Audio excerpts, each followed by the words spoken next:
মানুষের কাছে তুলে দিয়েছিলেন।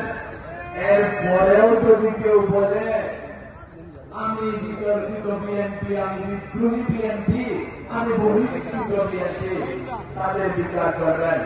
এখানে হুমায়ুন কবির বা এখানে আছেন তারেক রহমান, বাংলাদেশের প্রধানমন্ত্রী যদি হয়ে থাকেন, 12 তারিখে নির্বাচন করে তারেক রহমান যদি বাংলাদেশের প্রধানমন্ত্রী হয়ে থাকেন, তাহলে হুমায়ুন কবিরও তারেক রহমানের মন্ত্রী পরিষদে একজন বিদেশ মন্ত্রী।